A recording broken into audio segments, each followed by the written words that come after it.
The EU wants to go green, so why is it getting so expensive to be small?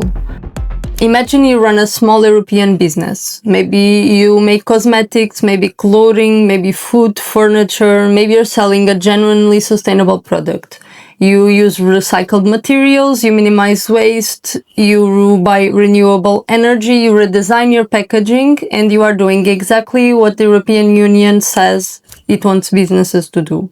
And then Europe gives you another bill, or maybe several of them. On August 12, 2026, Europe's new packaging and packaging waste regulation, the PPWR, starts applying. And this is where it gets interesting, because the EU says polluter pays, and well, that's fair enough. But what happens when the costs of proving that you are complying become disproportionately expensive to the smallest businesses? Because the European Commission itself has admitted that this can happen, and it specifically warned about the impact on small and medium enterprises. What is the PPWR?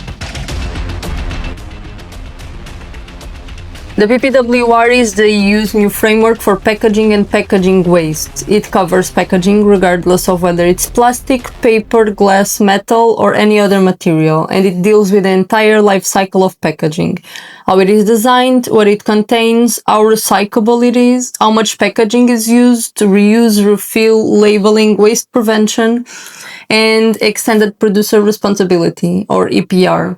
And the basic principle is simple. If you put packaging into the market, you become responsible for the waste associated with it. The EU calls this the producer pays principle. And under PPWR, producers have to register in the relevant national producer register. Not one single register for the whole European Union, national registers. So Article 44 requires producers to register in each member state where they make packaged products available on the market. So the beautiful European idea of one single market can look rather different from the perspective of a small business. The 27-country problem. One company, 27 countries. Now imagine a small business based in Poland. It wants to sell across Europe. So Poland, Germany, France, Spain, Italy, Austria, Netherlands, and so on. The PPWR creates harmonized rules at the EU level, but the actual producers and DPR systems are still implemented through member states. And this is important, and that's only part of the cost. The producer also has extended producer responsibility obligations, and the financial contributions for those obligations are separate. Article 45 requires producers to bear specified packaging waste management costs, with these costs established in a transparent, proportional, non-discriminatory, and efficient way. So the total cost depends on which member state you sell into, the national EPR system, the packaging you place in the market, and the quantities involved. There is no single Brussels price tag. There is a collection of national obligations and costs. So there isn't necessarily one bill, but there can be registration, EPR, reporting, administration, compliance, packaging changes, and professional help. And now we get to the part that should make every small business owner pay attention: the Authorised Representative. The PPWR contains another requirement: an authorized representative for extended producer responsibility in each member state where the producer makes packaging or packaged products available, other than the member state where the producer is established. Not a generic employer, not necessarily an employee from the company, but an authorized representative for EPR. And if you are a small company selling across Europe, that can mean dealing with representatives in multiple countries. If you target all 27 EU nations, authorized representative and registration management services alone can easily scale to 10,000 euros to 25,000 euros annually, before you pay for a single gram of cardboard or even plastic. The small business paradox. So imagine you have company A and company B. Company A has a 10 billion revenue, legal department, compliance department, regulatory affairs, consultants, software, accountants, European offices, while company B has one person or two, around 100,000 euros in annual revenue. Annual revenue, not profit, revenue.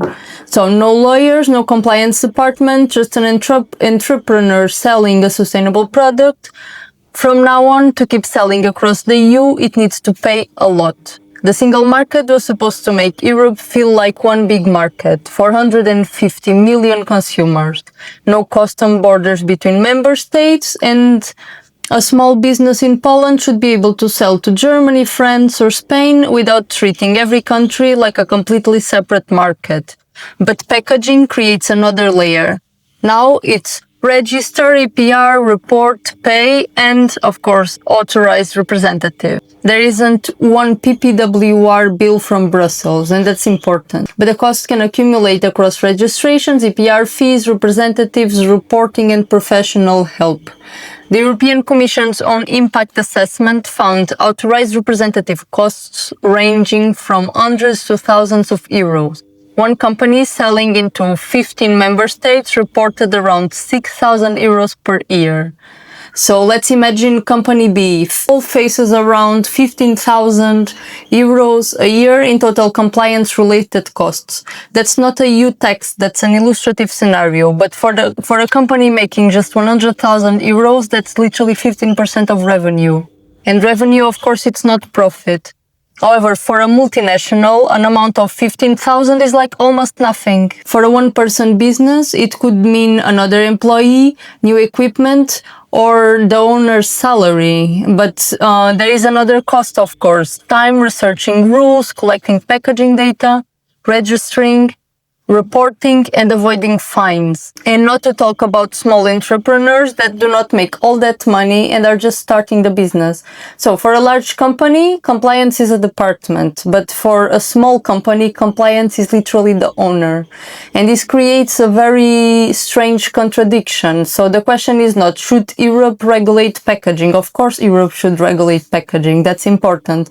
But the question is who can afford the green transition? Because if compliance costs are mostly fixed, they hurt the smallest businesses the most. And that's the danger. Not the PPWR automatically helps Temu or Chin or any big companies, but that enormous companies can spread compliance costs across millions of sales. A one-person European business cannot do that. The EU wants a greener economy. It also wants competitive European small, medium enterprises. So it has to answer one simple question. Can you build a green single market without making it too expensive to be small? Because the green transition should not become a luxury. Europe removed physical borders to create the single market. But if selling to another member state means another registration, another EPR system, another report, another fee, and another representative, then what exactly does one market mean? The border may be gone, but the cost of crossing it absolutely isn't.